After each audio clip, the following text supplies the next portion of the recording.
Hello,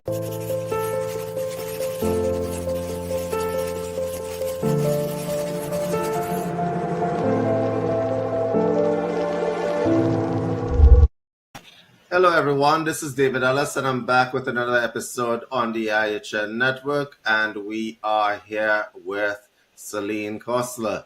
Now, when I was thinking of people to bring on this show, we're going to be talking about relationships. I figured that a psychologist would be a very good fit for this topic. And so, Celine, introduce yourself. Hello, everybody, and hi, David. Thank you for having me on the show. I'm Celine. I have a PhD in psychology, and I work in the field of forgiveness, mental health, and well-being, a lot of positive psychology interventions. So I think relationships is a topic which is, well, I mean, we're all stuck in relationships, good, bad, and ugly. So talking about it is not just a matter of importance, but sort of the need of the hour. So I'm glad that you're touching base on that today. Good. The first thing I want to ask you is give a shout out to your business, Mind Chimes. Tell us a little bit about that before we get into it. So Mind Chimes was conceptualized during the pandemic when I realized that people were in dire need of sort of interventions, codes, and somebody to be there for them. And the way I see therapy and the way I see counseling is not just reaching out when you're stuck or when you're suffering from severe depression or, having an anxiety attack, but sometimes just because you need to find yourself. Sometimes you just need to understand yourself better, feel a little more motivated, sort of, streamline your thought process. So conceptualizing Mind Chimes, the idea was to make this accessible to everybody rather than just a small group of people who were in need of dire help. And here we are. Excellent. That's actually good work that you're doing because honestly, I've been doing work like this for a long time. And one of the things that I learned during COVID, it's sometimes not enough to just do one person at a time because there's not the ratio of people in mental health to the population. It's not fair, right? It's not fair. Yeah. So a lot of people fall through the cracks because they can't get the help that they need. So full disclosure, I know Celine through a student of mine, Nidhi. If you're watching this, I want you to just make a shout out. So Celine, you are her niece, and I just wanted to shout that out. Okay. All right. So let's get into relationships, and we're going to segment this to first of all family relationships. We're going to go to romantic relationships, and we're going to go to like business type, colleague type relationships in the workplace. Okay, let's start with family. That big elephant in the room that's always there when you go to family dinners and so on. There are obviously cultural undertones there. What are the basis of a good family type relationships? Well, David, I truly think that any relationship, be it within the family or with a partner or even with your boss, has to be communication. A lot of times when we enter a situation, we sort of go with the idea that we will be understood whether or not we voice out how we're feeling. And if I trace it back to psychology and go back to Freud's theory of primary narcissism, we see how the child sort of cries, does not voice it out, and the parents understand what the child needs, whether it's a blanket or food or, just wanting to be soothed. But as we grow up, we develop the device, which is our voice box, to be able to convey what we need, to be able to say what we require, and we forget to use it. So communicating is the first step, especially within the families. And when you talk about culture, being from, an Indian background and having been raised in India for the first couple of years of my life, I have realized that sometimes the problem is not because you're not being heard, but it's because you're not voicing out what you have to say in a manner which is receptive. I can clarify it with an instance. whenever there's a heated argument, between parents and children, and this especially between the adolescent years and the teen years, oh, we all know that's a struggle. So the way the concerns are voiced out by the parents and by the children, Hmm. they tend to be a little more aggressive. And in that interview conversation, what gets picked up is the emotion of anger and not the content of the communication itself. Excellent. So I think that becomes very, very important when we're trying to put forth our point. It's not just about being calm, but being able to articulate in a manner that the other person does not have their guards up right away. Yes, so there's so many roads we could go down here with the communication. First of all, there's a communication model that has been around for years between the receiver and the transmitter and the message in between and the discernment as to as what you just alluded to as to how your message is going to be received when it is transmitted. So let's take in the case of the parent trying to discipline a child. Okay. There used to be this model that if you spoke strongly and sternly enough, then everything is going to be all right. Okay. But what the child learns is sometimes fair, which can be misinterpreted by parents as respect. Okay. So, what is your advice to parents in this regard? Start off with the notion that I'm going to be their friend. I'm going to be their confidant. They're going to listen to me. But then the other side kicks in, where you realize that you also have to make sure that they're not going down the wrong path. This conflict is what sort of confuses the child as well, that the child starts to open up and the parents take on the disciplinary role, and then they want the child to listen and sort of adhere to the rules. So, like you're saying, it becomes fear and not respect. In a scenario like this, I think it would be nice for the parents themselves to reflect and understand that teenage and adolescence, especially, is a time where these conflicts will happen. They shouldn't take it personally. So, revolt is not against the parent or against the authority, but it's a part of growing up. And when you sort of depersonalize the experience and don't take it on yourself too strongly, you're able to sort of be there for the child as well. Okay. There is this concept in a lot of communications. Communications has changed over the years.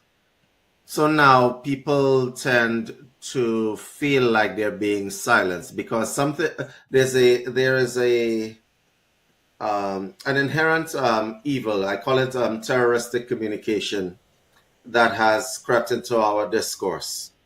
So you may like Colgate and I may like Crest. But if I shout over you enough times and I tell you like Colgate is better, like why are you like this? Why ad hominem attacks, etc., etc., etc., right? I feel that I've won the argument because I have shouted the loudest, right? And a lot of people, this kind of communication pattern is seeping into our culture. It's seeping into our way of life. And what it does, it narrows the track of communication and it brings it down to he who shouts the loudest wins. I want you to speak on that because a lot of people need to hear that. A lot of people watching this broadcast, they need to hear this.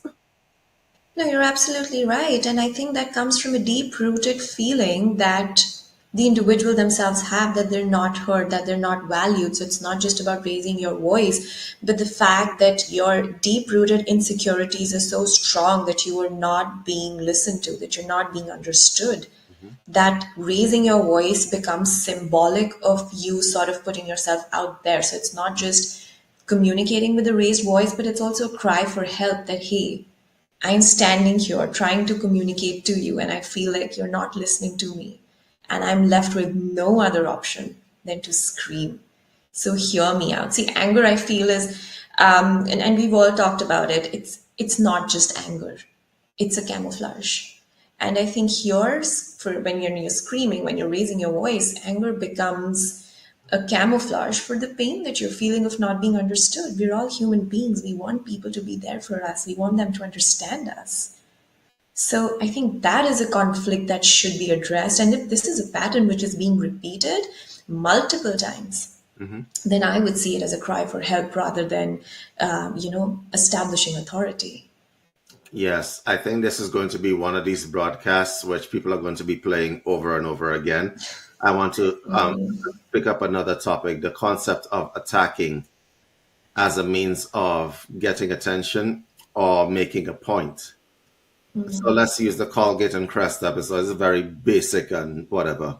You're my sister, you like Colgate, I like Crest. And because you like Colgate, you're clearly a communist person, or you're a this or you're a that. The attack comes first as opposed to the reasoning pattern, all right? And so the emotions are something that you should not suppress, but then there is a certain amount of emotionality that you come across with, which can be interpreted as attack depending on who you are talking to. So we go back to the discernment again. But this concept of attacking, where do you think that comes from for a lot of people? Well, I think again, attacking the other person becomes the easiest way to voice out how we're feeling. Um, like I said, therapy can be a process where you understand yourself. Hmm. And a lot of people don't go into therapy to understand themselves. They only go into it. It's like calling 911. You only call when there is an emergency. But whatever has been brewing inside comes to a boil, and it's only when it comes to a boil that you realized, oh, something is wrong. So these questions about having a stance where you're attacking, where you're talking in a way which has been the pattern, should be addressed when you start noticing that something's wrong. Hmm. And it should not become such a strong part of your personality and of the kind of person you are that unwinding it takes a long process. So Hmm. for me, I think identifying becomes the first stage. And when one person is in attack mode, and this is for any relationship, I think the other person has to mellow down, has to sort of understand. That's how it's like a seesaw. When one person is up, the other has to be down, and vice versa. That's how, there is balance. If both people want to be, high at the same time or low at the same time, that's not going to work. Yeah, there is another aspect to this. I think people tend to get a lot of advice from magazines. Oh, I'm going to go there. People tend to get a lot of advice on relationships from magazines and from TikTok videos and so on. And I keep having to say that these are not good sources of relationship advice, okay? Right. Like I've read in magazines, little manipulative tactics and narcissism masking itself as relationship advice, and it's all over the internet. And the intent is that they're trying to make people win, right? And people see relationships from the point of view, the power dynamics. I have to be on top. I have to win. And so now there's a general me versus them kind of um, energy that's running inside relationships. And how does one who has been thoroughly poisoned by TikTok and Cosmopolitan um, detox themselves from that kind of thinking? Well, the easiest would be to sort of uninstall the apps right away. But I do understand where you're coming from with the rise in what I would call as pseudo psychologists. There Correct. are a lot of people who want to give in their opinions, and I feel they're good at marketing themselves, so their opinion is more heard than those who actually spend time in the academia and their years and years and years of training and licensing. So, but the point remains that entering a relationship, and especially a romantic relationship, you have to understand that both individuals are coming from their own life histories. So, when I feel that I am at war with another person, Mhm. it's not me or it's the other person, but it is also a culmination of my experiences that I've seen. Could be from my parents, could be from my family, could be from others around me. And now, when I bring that into the relationship, you're right, it becomes a power struggle. But whom are you fighting? That's the question you need to ask. You're both on the same team. You're both working to build a future together. And if there is a power struggle, if there is a power dynamic, then I think that comes from the fear of being vulnerable. Because the world is opening up. boundaries are becoming less and less important, but we as individuals are becoming more and more vulnerable. With this vulnerability, we find it increasingly hard to put ourselves out there.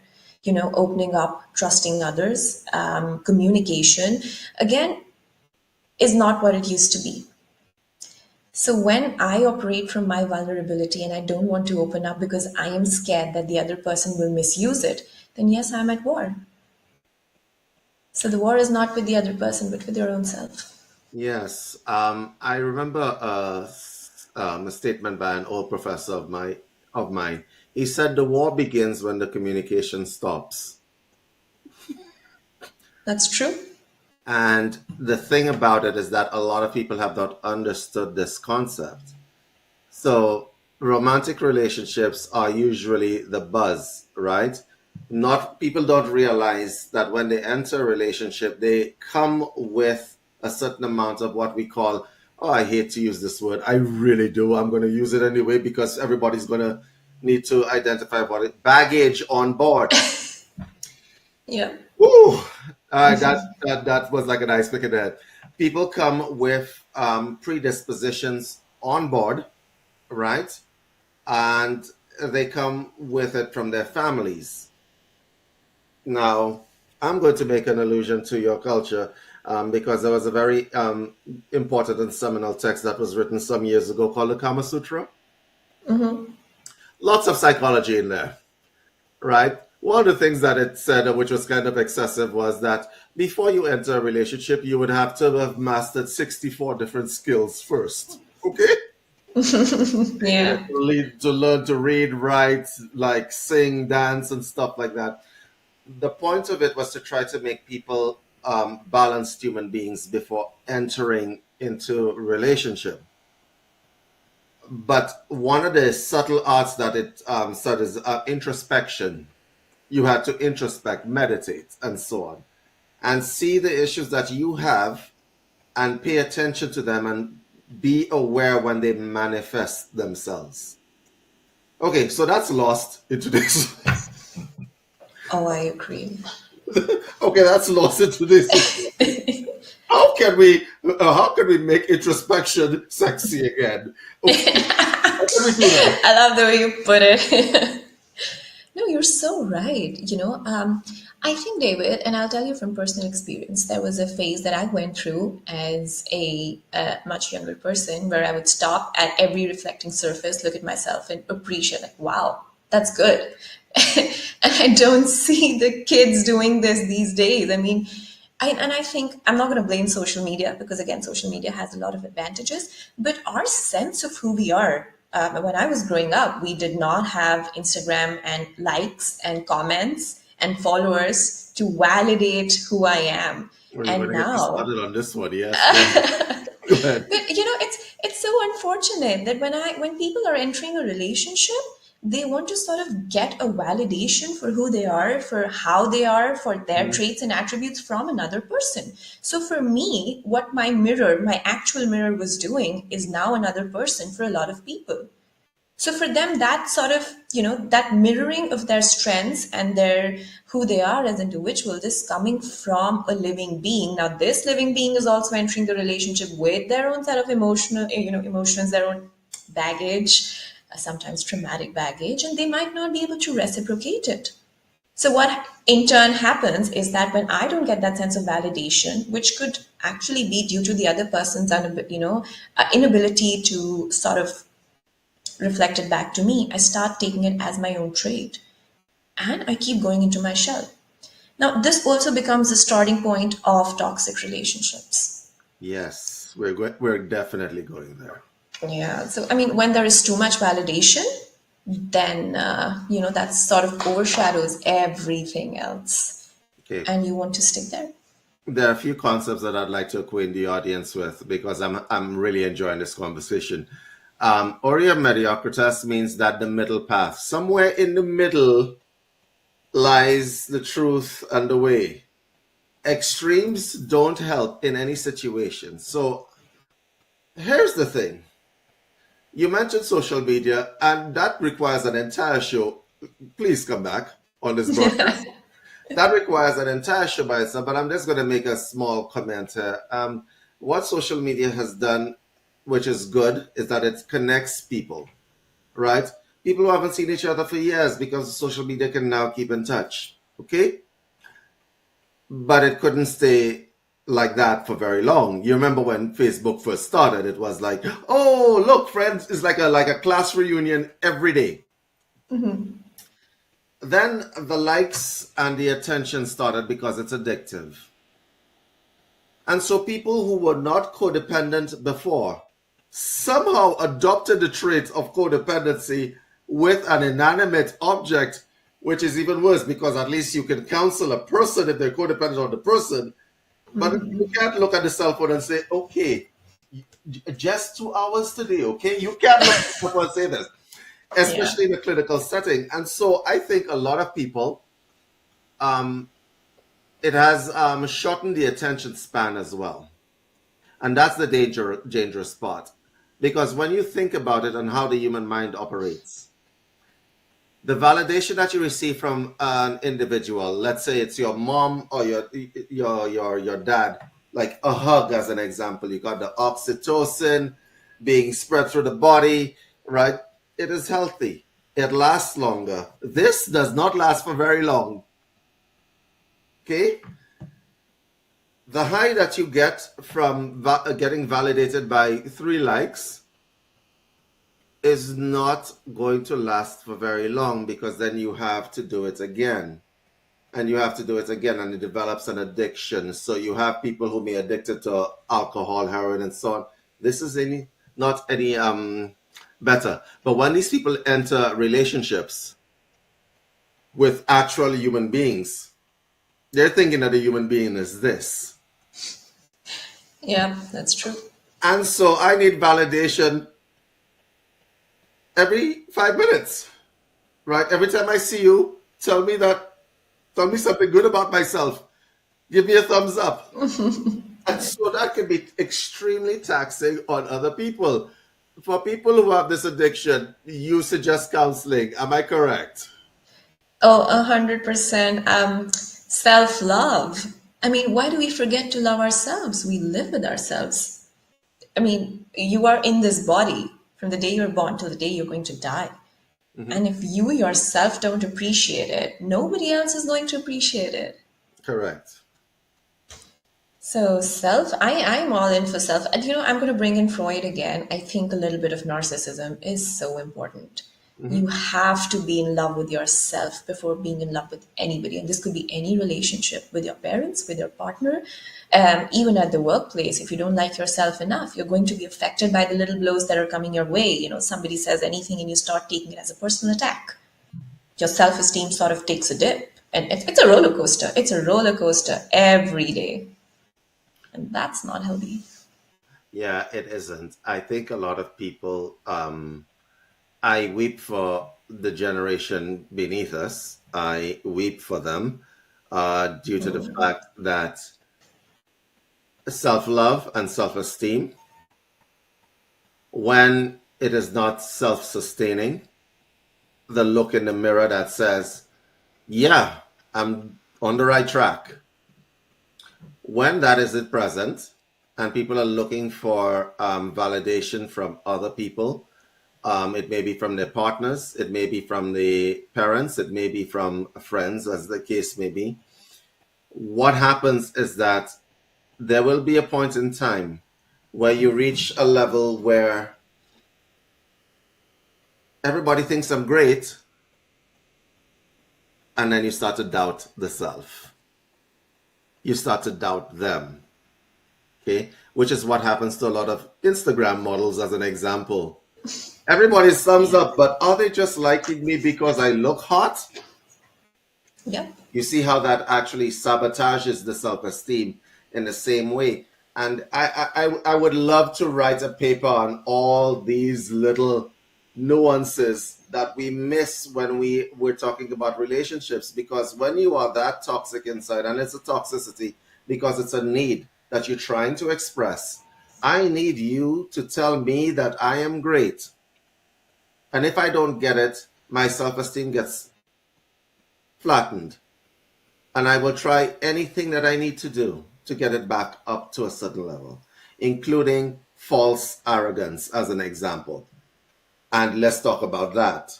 I am so vain. I am so great, like that I must shout it to the top of the mountains. There's a saying, I think this is the English translation for it, that empty vessels make the most Most noise. noise, correct. Yeah, I mean, I've heard it in Hindi growing up, but it essentially translates to that when you know who you are, when you know that you come with substance, you don't you don't feel the need to scream or shout it out and tell people about it. You radiate with it. Oh my It's God. only, I haven't heard that word used in about 10 years. Substance. Substance, let's delve into that concept for a while because I could see that you're from old school. Nice. oh Very good. yes. All right, let's delve into the concept of substance. I'm really enjoying this conversation. When people say substance, they don't mean how good you look. That is Let's absolutely true. right. When somebody says substance, it may not be how bright you are either. When somebody says substance, they mean the combination of characteristics that shows that I don't need the makeup, I don't need the LA Gear Fitness outfit, the Lululemon outfit, but you could see me down the road and you could tell that I am coming. I am representing a body and space and time, representing whatever you call the ancestors, whatever you're calling the descendants, and so on. I stand here, substance, the construct of substance. It is. You've put it so well. Yeah. It's not based on. It's not based on fads. It's not based on any of that stuff. So, as an example, let's look at Celine here. She doesn't have to doubt her own awareness, her own intuition. She doesn't have to doubt that stuff because she's practiced the concept of substance. A lot of people mistake substance for false aggrandizement. So I'm gonna tweak the audience for you. Feel free to attack me in the comments below, guys. All right? Don't attack Celine, but attack me. I'll give you a few examples of self-aggrandizement. People who dive into spirituality specifically to aggrandize the self. So when you came on, you didn't announce yourself as the divine feminine. That's an example. You didn't, you didn't, you didn't announce yourself as a divine feminine Shakti, right? You didn't do that, all right? You came with Celine Kostler. A lot of people don't get that, so they put those titles, the attribution of titles, like see, just a divine masculine and a divine feminine here talking. Like there's nothing to see here, and so and so. What is this concept of taking on these titles, diving into spirituality and so on, instead of building the self up? Is it just easier? I think it's for the sake of articulation. And sometimes when you don't know how to sort of put it across to other people, you start, using titles to make yourself more understood. But in that entire process, we sort of start labeling ourselves and we restrict ourselves to those very labels. So it's not anybody else who's labeling us, we're labeling ourselves. And I'm sort of putting myself in a box. Like, I don't know if you're a cat person, but if you see cats, they would just jump into any box and stay there. That's what we're doing. We're just going into a box and sitting there. And by choice. Mm-hmm. So I think to be open to different experiences, we have to understand that, like you mentioned, sorry, substance is not just one part of who you are. It is an amalgamation of so many different qualities, so many different traits. It comes from your values, your personality, your emotions, who you are as a person, your ethics in life, not just by the way you look, but the way you carry yourself. And I think, when I speak about radiating and you're walking down the street, it's not about what you're wearing. It's not about, where you are. It's just how you carry yourself, because you know that your sense of self, the person you are, Hmm. will not be threatened by the blows that are coming from the outside. So Well that said. becomes important. Yeah. Well said. And a lot of people don't know how to get there. Any advice? This is, yeah, so I'm glad you asked that question. Now, when I speak or think about the concept of therapy, this is exactly what I encourage people to do. It's not about coming for therapy when you're in the midst of despair. It Hmm. is about entering a space to explore who you are. Therapy is not medication, but it can be, it's a self exploratory space. You understand who you are. And that's not just for any one aspect of your life. When I know who I am, when I accept myself for who I am, there are so many things that automatically start falling into place. For instance, I may go to a singing show and audition for it, and I'm a bad singer, but I'm not self aware about it.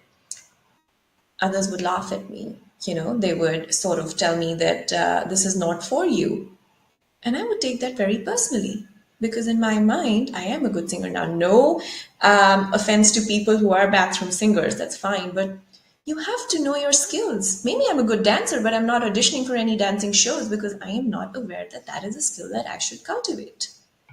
So I have to be aware that this is not my forte, but there is something I am exceptionally good at. Yet, my own blindness to who I am is preventing me from even exploring that. So that becomes important to sort of transgress any boundary that you have, even with your own self. Understood. And excellent. So I think a lot of people tend to let their experiences define them in relationships. So I've heard a number of statements, and I'm going to bring them to you, and I'm going to ask you not to cringe too much. I'm broken. What does that mean? It means that you're defining yourself from the basis of mistakes you have made or experiences you have had. So when somebody says I'm broken, and actually it's become quite a fad now that I see on social media, people getting on social media, and I use social media as a reflection for a lot of the stuff that's in society. So if you wanted to find a little microcosm of some of the dysfunction that may be present in your locality, check the local social media page, right? So, right? And so I, people describing themselves as I'm broken, I'm not okay. What does that mean? What advice do you have for these people? so the way I see it, David, is that when we get into a relationship, Hmm. and the very age-old saying that your better half. Now, I like to see it in a different way. I like to, I like to I see it asked, in this. I asked you not to cringe, but I'm cringing. I'm like, Oh, I see that, and so what happens is essentially when we're attracted to somebody, and if we actually go into the reason why we're attracted to them, is because they have certain qualities that we want to emulate. Now, when I am with this person, I start emulating those qualities. I start building on them. It's like my source of energy from where that quality is being fueled in me. When this person goes away, they also take the source of that energy with them. So I may not be a very outgoing person, but I want to be an outgoing person. So I start seeing somebody who's extremely outgoing. I'm going out every day. I'm enjoying. I'm having a good time. Now that this person goes out, there's nobody to take initiative. There's nobody to sort of push me. And I start feeling a void. That's when I feel I'm broken. So essentially, a person going away is very symbolic of what they're taking with them. mhm. And what was it that they were sort of, completing in your life, which is no longer there. However, that being said, once you recognize what is it that you're seeking from the other person, you can cultivate it within you.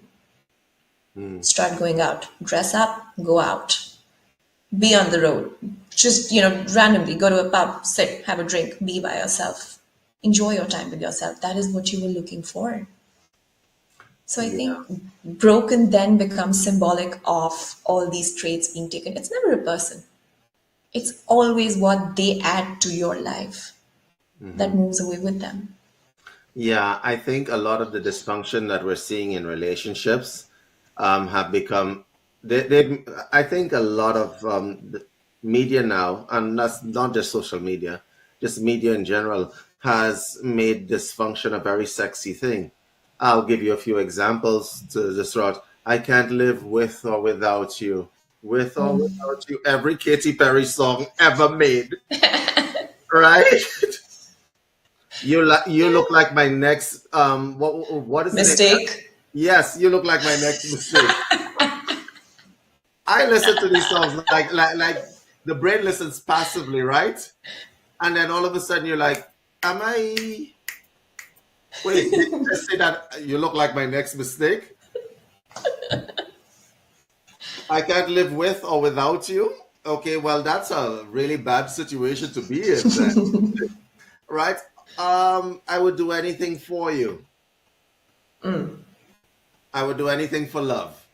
I would do anything for love. I'm like, okay, why is this function all of a sudden sexy? Any ideas? Because I've been trying to figure this one out for a while. I think we've all made our peace with living in dysfunction. So rather than seeing it as a bad thing, we're now glorifying it. Like, hey, we're all in it, so why not celebrate it? There you go. I want to tell you this really funny story, right? So I have my playlist because I'm coming from the gym. I'm going to stop at the supermarket. I'm going to pick up some bananas and so on. And I believe it's Lana. I can't remember what her name is. Um, I effed my way up to the top. You've heard that song, right? I might have, yeah. Right. So I'm playing this in the car, right? And I'm parked in the car.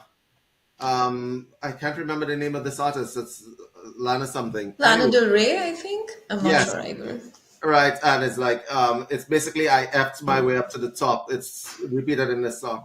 I park the car. I get out of the car, right? Right. And obviously the song is still playing because it's linked to my phone. And the 86-year-old grandmother is singing the lyrics to that song. You know, like that. You know what that does to the mind, right? And is that's I know like what you're saying. I'm like, what the hell? First of all, how you singing this song? How old are you? Anyway, never mind. The point of the matter is it's infectious. A lot of people sing it, and by rote they learn. They learn, and the learning is not just superficial learning. They embody the lyrics of a lot of these dysfunctional songs, and they don't I think that they're agree. living unless they're living in dysfunctional. So, like, I have had people who have been in my um, office who have no problems with each other, and that's the problem, Yeah. right? That's the problem because they don't think that they're living unless they're living like Sex in the City, like what other sitcoms there are, the dysfunctional stuff, right? They don't think that they're living. It's like they think that they're like the fear of missing out on all the good fighting and disloyalty and Oh stuff that they my. could be had out there, right? And I am wondering, where did dysfunction suddenly become so sexy that it actually is programming people, and that's a word that we want to use here. People become programmed into dysfunction, people who otherwise would have been fine. Like, I was raised in a TM center when I was young, okay? And I think there is something between those formative years. If you get it correctly, the rest of your life tends to go well. But if you get that part, that those formative years when people are drinking, smoking, doing drugs, and getting into trouble, if you get that wrong, you begin to slide down a totally different path. Your thoughts? I agree. And you know what? I do believe it's never about the substance, it's about self control. It's about letting an individual or an object take control of who you are. Mhm. So like you said, in your formative years, if you have the ability to exert that sort of will to stay away from it, then that develops and sort of integrates into your personality as well.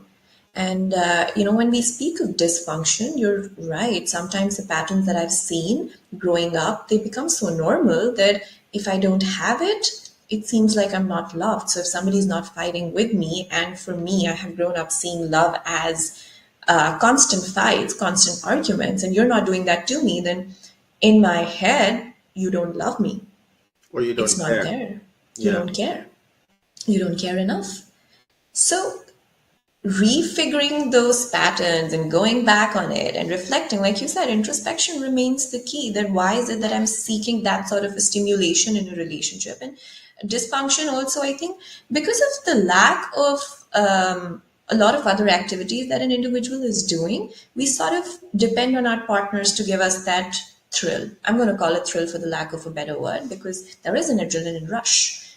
You're on your guard. You're like, how am I going to navigate this today? I'll give you a fun example. I actually went to ChatGPT the other day and Googled, give me 10 topics to fight about being in a toxic relationship.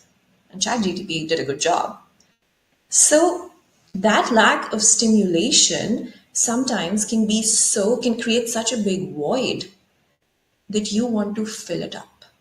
And rather than filling it up with positive activities, we tend to go back on the patterns that we've seen, that we've been raised with, that we've been, seeing in the movies as well. Yeah, because it's more popular. It's more popular, you're right. Mm. I'm going to say, make a statement to you, and I want you to respond. Men are from Mars, women are from Venus. Oh, God. Men are from Mars, women are from Venus. Your thoughts? Well, we're still in the same universe, which means that we do share the same abilities. And I think that men have also, and oh my God, this broadcast is going to get a lot of hate comments. Oh, I'm sure they're never going to press ahead. A good thing we're self-aware and we don't take it to heart, but That's correct. sometimes. But oh, sorry, coming back. Um, I think the way we've been raised up, and this is universal, that we have certain attributed traits that men have to be. They don't have to. They have to be very nonchalant, as if it's okay. I'm not going to get into this, but this is not something that concerns me, but it does concern them. And for women also to sort of, let go of the traits that a lot of cultures, and this is the 21st century. I'm a 21st century woman, but I do see the subtle cultural nuances that, women and men are raised with. It shows up. And then we want to adhere to those stereotypes, because if somebody's putting you in those stereotypes, then might as well act like it. I mean, if I'm being blamed for a mistake that I've not made, might as well make the mistake. Okay, so this very popular book that was written way back when made some very broad generalizations. I entreat people, if you want to learn about relationships, there's an old text, the Kama Sutra. It actually translates to love lessons. It has nothing to do with sexual positions, which, oh my God, that, like, there are only 8 pages in that book that is devoted to, anyway, never mind. Right, but it gives you an entire treatise on the concept of human relationships. And it wasn't just written in India, it was like amalgamation of all the thoughts at the time. So I would like you guys to probably read that. That is a better book than saying men are from Mars and women are from Venus. Because the dangers that I think that book brought was people began to expect and accept certain traits, right? And that's dangerous because when you come with presuppositions, as well, we all come with presuppositions, but when they're hardwired on you, to say, as an example, if you're a woman and I speak to you and you have presuppositions, like honestly, Celine, I actually don't deal with the presuppositions anymore. I just kind of ignore them completely. And I'll explain what I mean by that. And I come to speak to you. You are expecting a few things from me. You're expecting a focus on body consciousness, the physical. I'm just talking generally. You're expecting a lack of the ability to communicate in emotional or emotive terms. You're expecting some sort of interaction which is more superficial than most, okay? Based on traditional stereotypes. When I look at you, I'm expecting a totally emotional reaction devoid of logic. I am expecting you not to listen to anything that I have to say and to just concentrate on your emotions. And I am expecting you to, I don't know, try to get me into some sort of manipulative position. These are the stereotypes that are out there. And so you hear generalizations like all these women are alike, all these men are alike. It's a generalization. They know it to be a generalization. Does it matter? It doesn't matter. It doesn't matter. So as an example, I was actually, and I'm going to tell you my own personal experience. About 2 weeks ago, I met one of the last Ursuline nuns in Canada. There are only 25 of them in the area generally where I live. There are only 25 of them. And it was such a relief to talk to, she's 86 years old. It was such a relief to talk to this elderly woman because there were no masks available. There were no there were no masks available. I didn't have to worry about the male-female barrier. I didn't have to worry about the age barrier. I didn't have to worry about any of that stuff. It was just pure communication. It was free communication, free interaction, devoid of all the little things that are in the air. Does that make sense? But I think that a lot of people do not have that on board anymore. And so they live in little secluded shells. And so they can't interact with the opposite sex. They can't interact with family members. They can't even interact with people at work because of those little masks or things that are in the air. How can we help them clear the air so that genuine interaction between people is happening? And it has to do with their experiences as well, but how can they help clear the air so that they can actually have genuine and meaningful interaction, because you grow in interactions like that?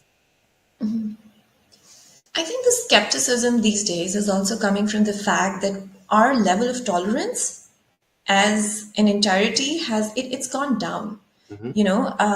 One wrong thing that you say can be seen in such a derogatory manner that you sort of retract back.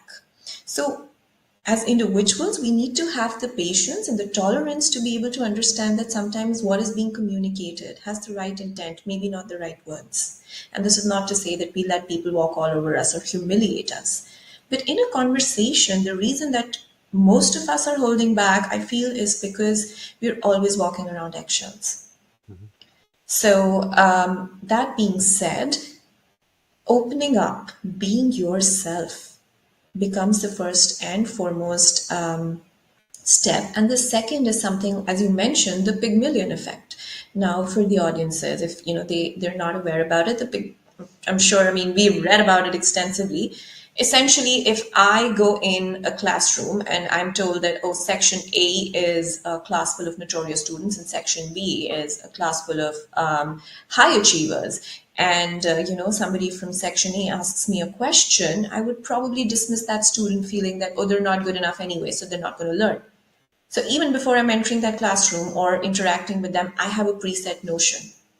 Now, when I interact with them that way, and this is, of course, an explanation for the audience, when I enter the class and dismiss this child's questions, the child would start feeling that the questions are not important, or that maybe they're not actually good enough to be asking those questions. As a result of it, end of the term, I would realize that section A scores way below section B, despite being smarter. Why? Because I started with a presumption, with a predisposition that impacted not just my thinking of who these people are, but their ideology of who I am, the entire dynamics, and also who they are. So going into the workplace, for instance, and going with the idea that you can't open up to people means that you will be reserved. When you're reserved, the other person sort of feels that, oh, this person's aloof. Maybe I shouldn't interact too much with this coworker because they like to keep to themselves. And then the cycle begins. There's no end to it. It's a vicious cycle. Okay, so you mentioned something that's very important there. Uh, Being yourself. You know, a lot of people don't know who themselves are, right? They have been hijacked by whatever's out there. These are people that are on a ship sailing away. Um, your thoughts on grounding these people into some sense of self identity? Just asking yourself the question, who am I? Write it on a piece of paper, sit with it for 10 minutes, and I'm sure it's not going to be 10 minutes. You'll be stuck with that question for the next couple of days. Because it's a simple question, who am I? 3 words. Hmm? But the answer to that is so complicated that sometimes we spend our entire lives trying to understand who we are.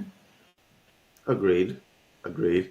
Okay, so I want to deal with one more topic because, oh, this could go on for a while. I want to deal with one more topic, and that is the topic of identity. Okay. And I'm going to bring in some pseudo spiritual concepts in here as well. When we tell people be present in your relationship, okay, give me a second. I'm going to try to keep a straight face, Rod. Be present in your relationship. That is harder. That's easier said than done. That's harder than it looks. Because being present in the relationships means that whatever baggage I had is in the back, and whatever aspirations I have is in the front, and we're just here right now, just you and me. What are in your opinion, are the pros and cons of this approach? Well, being present can be a wonderful topic, but I see that it is being misinterpreted in a way wherein the concept of being present is leading to more frivolous relationships wherein people are jumping from one partner to the other. And Mhm. again, it is a personal choice. There is no judgment behind it. My concern remains the reason for this sort of a thing. Is it that you're finding it hard to attach yourself to one person? Is it deeper than wanting to be with multiple people? Does it go deeper to the fact that as soon as your vulnerabilities kick in, you want to sort of move out of it and go on to the next? So when you say being present and being in the present with a partner, of course there are considerations from the past and from the future that will seep in. Most of the conflicts that happen in a relationship are either because of an individual's past or because they're not aligning on their future goals. However, that being said, the focus has to be more solution oriented. What we do is keep thinking about the problems, not about the solutions. And sometimes the way we communicate, most of the communications, like you said, because of social media and other forms of communication are happening on WhatsApp, on FaceTime, or video calls. We don't sit in front of each other. It's all on text. I don't know the tone of what you're saying. I perceive that it is a certain tone. What if it isn't? Yes, an exclamation point could make a big difference to your relationship. Oh my God. Yep, that's where it all begins. Let's bring out the swords. Right? And stop. Listen, it. They try to assist this by putting emoticons in there, but look, listen. If you have a major issue in your relationship, don't sort it out over text. Don't sort it out over, oh, wow. Like a simple exclamation point could mean the end of your relationship, depending on how much baggage that person has, and so on. And for heaven's sake, please stop using the capital letters function. Stop it, I know. Oh, that function needs to go away. right? Stop using the capital letters function. It's so wrong. Listen, because everybody assumes that you're shouting, right? Of course. And so I have had too many situations, even in an office situation when I was working in Toronto, where people have just mistyped Oh, and caused huge upheavals in the office. But I didn't mean that. So why didn't you just voice note it? Voice noting is acceptable form of communication, you know that, right? And it's even faster than typing. Why would you not voice note? So well, people that can is at true. least hear your tone. But yeah, honestly, guys, we've come to the end of our broadcast. But what I can say for you guys, I want is that if you are going to be in relationships with people, be mindful of your communication pattern, which is what we discussed, right? All those precognitions or the preconceptions that you have of people, you might want to review them, see what is embedded in your baggage, right? Also, pay attention to where you would like to be, all right? Because a lot of people talk, we didn't talk about that, but we're going to be talking about that in the future. Where would you like to be? Because a lot of people don't have a plan, Stan, right? It's like I meet you in a bar and we're good for today, we're good for tomorrow, we're good the next day. There is no plan, there is no movement, there is no growth. And so these are the things that I would have to say. Celine, give us the rest of that. Give us whatever you have to say where relationships are concerned. I think you've summed it up pretty well, David. But just to add to it, I think it's all starts with being a little patient first with your own self before you enter into an alliance with another person. Could be at work, could be with a family member or with a romantic partner. But give yourself that time, space, and acceptance to truly know who you are, to truly know what you want. That's not what the other person wants, but what are you looking for?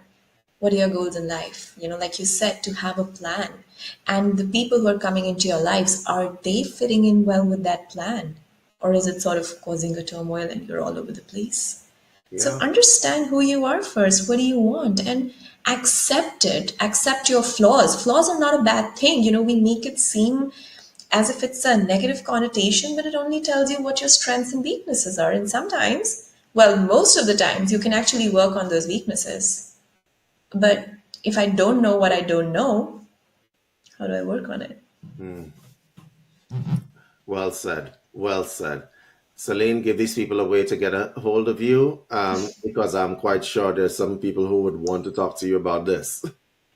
So they can reach out to me via Instagram, which is Mindchimes, Mindchimes, or I am very available on the email. My email ID is drselenek@gmail.com. So I'd be happy to answer any questions over email or if they want to get in touch. I do have a couple of videos that I've posted on the Instagram account as well about toxic relationships, about understanding ourselves better. So I think those could also be helpful resources. And for those of you who are looking for a counselor, as you can see, she is very familiar with technology, so she can do Zoom. If you guys are looking for a counselor, reach out to this lady. I highly recommend her because she knows her stuff. She does. And Thank so you. you're welcome. And so we've come to the end of our broadcast. Celine, just say goodbye to these people, and we will see you the next time. Thank you for having me, David. Bye bye. Bye bye.